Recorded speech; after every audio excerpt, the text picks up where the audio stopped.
नमस्कार विद्यार्थी मित्रांनो, स्वागत आहे आपलं एक्झाम पॅराडाइज या ऑनलाईन यूट्यूब चॅनलवर। विद्यार्थी मित्रांनो, आपण टक्केवारी पाहत आहोत। टक्केवारीचा आजचा आपला 21वा टाईप आहे। ऑलरेडी आपण 20 टाईप प्रत्येकी 2 क्वेश्चन एका टाईपवर घेत असतो, तर हे ऑलरेडी अपलोड केलेले आहे। आजचा आपला 21वा टाईप आहे। चला तर मग वेळ न वाया घालवता चालू करूया आपल्या सेशनला। टाईप क्रमांक 21वा पाहणार आहोत। क्वेश्चन क्रमांक त्याच्यातला पहिला, ओके। 35 पैसे हे 7 रुपयांचे शेकडा किती, अशा पद्धतीचा प्रश्न आहे। नेहमी पेपरमध्ये विचारला जातो। कशा पद्धतीने सोडवायचं? या 7ला आता पहा, इथं दिलेले आहे पैसे आहे, इथं दिलेले आहे रुपये, तर या 7 रुपयाला आपण पैशात कन्वर्ट करायचं। म्हणजे 7 रुपये म्हणजे किती पैसे, तर त्याला 100 न गुणा किती होते, 700 पैसे। हे समजून जाते आपल्याला, बरोबर आहे। मग काय करायचं? मग याला सोडवत असताना पहा, 35 बरोबर 100, ओके, किंवा मग इथं गुणाकार 100 करून टाका। गुणाकार 100 भागीला 700, ओके। एकदम शॉर्टकट करायचा असेल तर आपण इथं स्टेप वाढत बसू नाही, म्हणून आपण इथं शॉर्टकट केलेला आहे। मग इथं लक्ष द्या, 35 या 35ला गुणाकार किती करायचा, 100, ओके। आणि हे 7 रुपयाचे आपण काय केले, कन्वर्ट, हे 700 पैसे झाले, ओके। याला करा आपण, यानं आपण आता याला भागू, हे 2 शून्य कट, हे 2 शून्य कट। आता लक्ष द्या, काय उरलेलं आहे, 35 भागीला 7, 7 एका 7, 7 पाचा 35। मग 5 रुपये हे आपल्या प्रश्नाचं उत्तर असेल, म्हणजे 5% हे आपल्या प्रश्नाचं उत्तर असेल, ओके। ऑप्शन क्रमांक ए हे आपल्या प्रश्नाचं उत्तर आहे विद्यार्थी मित्रांनो। आता विद्यार्थी मित्रांनो, दुसऱ्या क्रमांकाचं गणित पाहणार आहोत। 27 पैसे हे 900 रुपयांचे शेकडा किती आहेत, अशा पद्धतीचा प्रश्न आहे। पहा काय करायचं, इथं पैसे दिले, इथं रुपये दिले, आपण या रुपयाला कन्वर्ट करू 100 न गुणून पैशात, ओके। म्हणजे 9 गुणिला 100 म्हणजे हे 900 पैसे झाले। काय झालं, 900 पैसे। आता हे 900 पैशांना भागायचं आहे आपल्याला, 900 पैसे, ओके। हे 27 गुणिला 100 छेदात 900, ओके। आता 2 शून्य कट, 2 शून्य कट, 9 एक 9, 9 त्रिक 27, म्हणजे 3 हे आपल्या प्रश्नाचं उत्तर आहे, ओके। शेकडा किती, तर 3 शेकडा होईल, ओके। आता विद्यार्थी मित्रांनो, टाईप क्रमांक आपण 22 पाहणार आहोत। पहा, एका परीक्षेमध्ये 30% विद्यार्थी मराठीमध्ये नापास झाले। किती टक्के? 30% विद्यार्थी मराठीमध्ये नापास झाले। 40% विद्यार्थी गणितात नापास झाले आणि 10% विद्यार्थी दोन्ही विषयात नापास झाले। तर त्या परीक्षेत दोन्ही विषयात किती टक्के विद्यार्थी पास झाले, अशा पद्धतीचा प्रश्न आहे। पहा कशा पद्धतीने सोडवायचं। 30% विद्यार्थी कशात नापास झाले, तर मराठीमध्ये, ओके। आणि 40% विद्यार्थी प्लस करा, 40% विद्यार्थी कशात नापास झाले, तर गणितामध्ये, ओके। या दोघांची बेरीज करा, किती झाली, 0, आणि हे 70 बेरीज झाली। आता हे दोन्ही विषयात नापास झालेले विद्यार्थी मायनस करा। 10% विद्यार्थी मायनस केले तर इथं किती उरतात, 60 उरतात। म्हणजे 60% विद्यार्थी नापास झाले, तर पास विद्यार्थी किती काढायचा आहे। मग या 100%तून 60% आपण जर मायनस केले तर उरतात किती, 40% विद्यार्थी पास झाले, ओके। ऑप्शन क्रमांक सी हे आपल्या प्रश्नाचं उत्तर असेल विद्यार्थी मित्रांनो। अशा पद्धतीने कमी वेळामध्ये आपल्याला सोडवायचं आहे, ओके। व्हिडिओ जर आवडत असेल तर व्हिडिओला लाईक करा, चॅनलवर नवीन आले असेल तर चॅनलला सबस्क्राईब करा आणि हे व्हिडिओ आपल्या मित्रांपर्यंत पोहोचवा, म्हणजे त्यांचा सुद्धा फायदा झाला पाहिजे, ओके। तर विद्यार्थी मित्रांनो, त्याच्या समोरचं उदाहरण पाहू आपण। एका परीक्षेत 45% विद्यार्थी इंग्रजीमध्ये नापास झाले, 15% विद्यार्थी इतिहासमध्ये नापास झाले व 20% विद्यार्थी दोन्ही विषयात नापास झाले। तर त्या परीक्षेत दोन्ही विषयात किती टक्के विद्यार्थी पास झाले, अशा पद्धतीचा प्रश्न आहे। पहा कशा पद्धतीने सोडवायचं, याच्या पूर्वीची स्टेप आपण वापरायची। 45% विद्यार्थी इंग्रजीमध्ये पास झाले प्लस 15% विद्यार्थी इतिहासमध्ये पास झाले, 15 आणि 45 झाले 60, ओके। मग याच्यातून आपण 20% विद्यार्थी, कारण दोन्ही विषयात नापास झाले म्हणून आपल्याला त्याच्यातून मायनस करायचे, म्हणजे 20% विद्यार्थी काय केले आपण, त्याच्यातून मायनस केले, इथं उरले 40। मग हे टोटल 40% विद्यार्थी नापास झाले। मग 100 मधून जर 40 आपण मायनस केले तर उत्तर किती येते आपलं, 60% विद्यार्थी पास झाले। अशा पद्धतीचं उदाहरण आहे। ऑप्शन क्रमांक डी हे आपल्या प्रश्नाचं उत्तर असेल विद्यार्थी। तर टाईप क्रमांक 23 आपण पाहणार आहोत विद्यार्थी मित्रांनो. पहा, एकांशला एका परीक्षेत 32% गुण मिळाल्याने तो 10 गुणांनी नापास झाला. ओके, तर रोहिणीला त्याच परीक्षेत 28% गुण मिळाल्याने ती 30 गुणांनी नापास झाली. ती परीक्षा किती गुणांची होती? अशा पद्धतीचा प्रश्न आहे. याच्यामध्ये 3-4 टाईपचे प्रश्न निघतात. मग याला पास व्हायला किती मार्क पाहिजेत असते, किंवा मग हिला पास होण्यासाठी किती टक्के मार्क कमी पडलेत, अशा पद्धतीने आपल्याला प्रश्न असतात. 3-4 प्रश्न बनतात या उदाहरणावर. परंतु आपल्याला काय विचारलेलं आहे त्याच हिशोबाने आपण पाहू.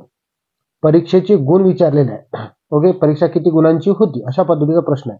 पहा, समजण्यासाठी नाव लिहितो.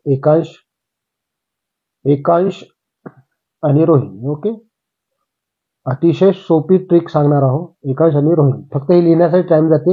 एक्झाम मध्ये समजून जरी लिहिलं तरी चालते. ओके, पहा, 32% याला गुण मिळाले, तो 10 गुणांनी नापास झाला. ओके, 32% गुण मिळाले, 10 गुणांनी नापास झाला.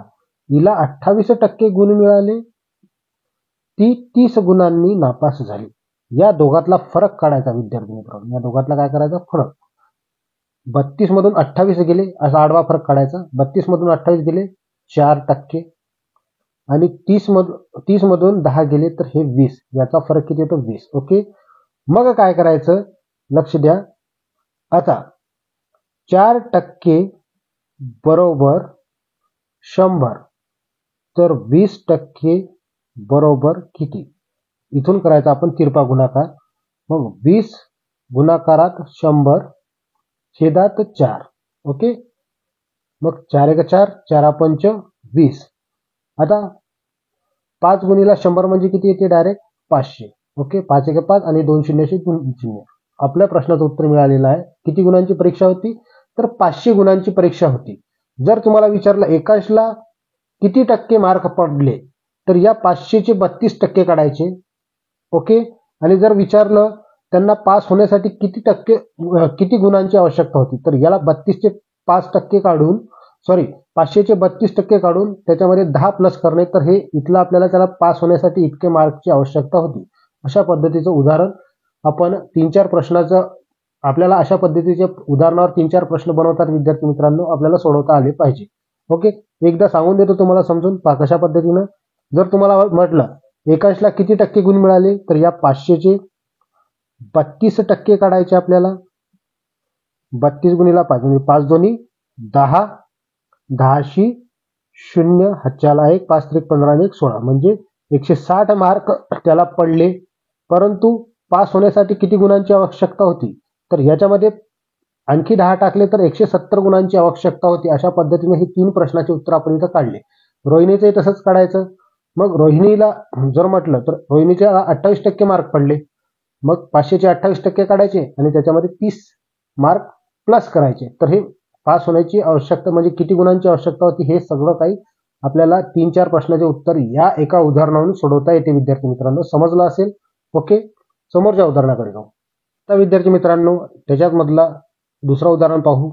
महेशला एका परीक्षेत 42% गुण मिळाल्याने तो 16 गुणांनी नापास झाला. तर सागरला त्याच परीक्षेत 36% गुण मिळाले, तो 28 गुणांनी नापास झाला. तर ती परीक्षा किती गुणांची होती? अशा पद्धतीचा प्रश्न आहे. आपल्याला त्याच पद्धतीने सोडवायचा आहे. पहा, लक्ष द्या. नाव लिहून घेतो आता परत. महेश आणि सागर. वेळ लागत नाही. महेश आणि सागर. आता काय म्हटलं? 42% गुण याला मिळाले, तो 16 गुणांनी नापास झाला.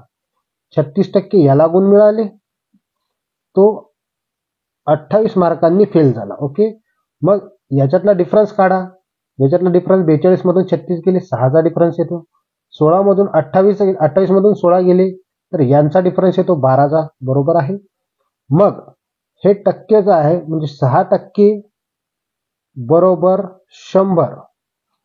ओके, तर 12% बरोबर किती? अशा पद्धतीचा प्रश्न आहे. मग काय केलं आपण? पहा, लक्ष द्या.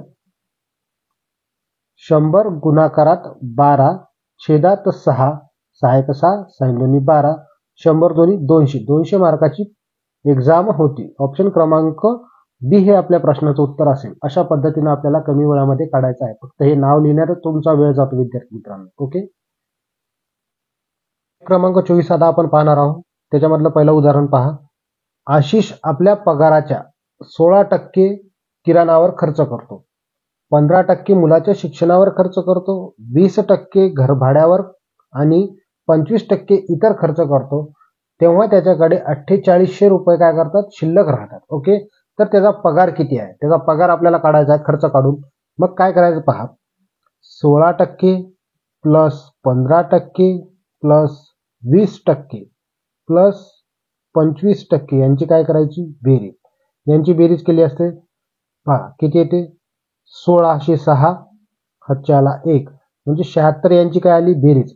म्हणजे 76% तो टोटल खर्च करतो तेव्हा त्याच्याकडे 4800 रुपये उरतात. आता लक्ष द्या, या 76 आता पहा 100 मधून जर आपण 76 काढले तर किती राहतात. 24% ही रक्कम आहे. ही रक्कम किती आहे, 24%. मग 24% बरोबर 4800 रुपये आहे. तर 100% रक्कम किती होती आहे की नाही. इथे केला आपण तिरपा गुणाकार, इथं काय केला आपण तिरपा गुणाकार. परत एकदा समजून सांगतो. या सर्वांची आपण काय केली बेरीज. त्यावेळेस त्यानं खर्च किती केला, 76% खर्च केलेला आहे. परंतु 100% त्याची पगार आहे, त्याच्यातून आपण 76% जर खर्च करत असेल तर उरली किती आपल्याजवळ रक्कम, 24% रक्कम. मग 24% रक्कम जी आहे ती ही 4800 रुपये. मग 24% बरोबर 48, तर 100% रक्कम बरोबर किती, तिरपा गुणाकार करा. मग पहा तिरपा गुणाकार केला तर 100 गुणाकारात 4800 छेदात 24. ओके. मग 24 न वर भाग जातो, 24 एक 24, 24 दोन्ही 48. हे 2 शून्य कट केले, इथं लिहिले. आता उरलं काय, 100 गुणाकारात 200. 100 गुणाकारात 200 करत असताना पहा लक्ष द्या किती शून्य एक असताना 4 शून्य, 1 2 3 4 आणि बे एक बे, म्हणजे एवढी त्याची पगार आहे. किती आहे तर 20,000 रुपये त्याची पगार आहे का ऑप्शन मध्ये. ऑप्शन क्रमांक सी हे आपल्या प्रश्नाचं उत्तर आहे विद्यार्थी मित्रांनो. आता विद्यार्थी मित्रांनो आपण शेवटचं उदाहरण पाहणार आहोत. पहा.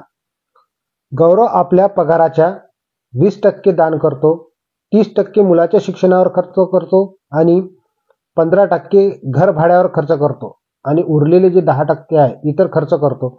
तेव्हा त्याच्याकडे 5000 रुपये उरतात. तर त्याचा पगार किती. अशा पद्धतीचं उदाहरण आहे. आपण ज्या पद्धतीनं पहिले सोडवलं त्याच पद्धतीनं याही उदाहरणाला सोडवू विद्यार्थी मित्रांनो. पहा कशा सोडवायचं आहे. 20% तो काय करतो, दान करतो, 30% काय करतो तो शिक्षणावर खर्च करतो, 15% घरभाड्यावर आणि 10% इतर खर्च करतो. या सर्वांची बेरीज केली असता किती येते, 5 आणि 2 आणि 3 5 आणि 2 7 म्हणजे 75. ओके. मग हे 75% त्यानं काय केलं, खर्च केलं. तर त्याच्याजवळ शिल्लक रक्कम किती आहे, 5000 रुपये. बरोबर आहे. तर लक्ष द्या, आता 100%तून त्याने किती केले, 75% खर्च केले. ओके. तर उरली किती, 25%. ओके. 25% उरलं तर 25% रक्कम कोणती आहे, ही 5000 आहे. ओके. ही 5000 त्याच्याजवळ 25% रक्कम उरलेली आहे. मग 25% बरोबर 5000 रुपये. तर 100% रक्कम बरोबर किती, याचा तिरपा गुणाकार करा. पहा 100 गुणाकारात 5000 आणि छेदात येते 25. 25 न वर भाग जातो, 25 एक 25, 25 दोन्ही 50. हे 2 शून्य कट करतो, इथं लिहितो. पहा लक्ष द्या, 200 गुणिला 100, 200 गुणिला 100 आत्ताच केलं होतं म्हणजे 20,000 येतात. बरोबर आहे. मग 20,000 त्याची पेमेंट आहे. ऑप्शन क्रमांक डी हे आपल्या प्रश्नाचं उत्तर आहे विद्यार्थी मित्रांनो. जर व्हिडिओ आवडला असेल तर व्हिडिओला लाईक करा. चॅनलवर नवीन आले असेल तर चॅनलला सबस्क्राईब करा. आपल्या मित्रांपर्यंत या व्हिडिओला शेअर करा, कारण त्यांचा सुद्धा फायदा होईल. अशा पद्धतीच्या शॉर्टकट ट्रिक्स आपण कमीत कमी 10 सेकंदामध्ये सोडू शकतो विद्यार्थी मित्रांनो. 10 सेकंदामध्ये 100% तुम्ही आन्सर सोडू शकता. अशा पद्धतीच्या ट्रिक्स मी तुम्हाला या व्हिडिओच्या माध्यमातून देत आहे विद्यार्थी मित्रांनो. चला तर मग भेटूया आपण समोरच्या लेक्चरमध्ये. समोरचे काही आणखी टक्केवारीचे उदाहरणं राहिलेले आहेत, त्या टक्केवारीच्या उदाहरणाला आपण आता पूर्णपणे कंप्लीट करून टाकणार आहोत उद्याला. ओके. भेटूया मग. धन्यवाद.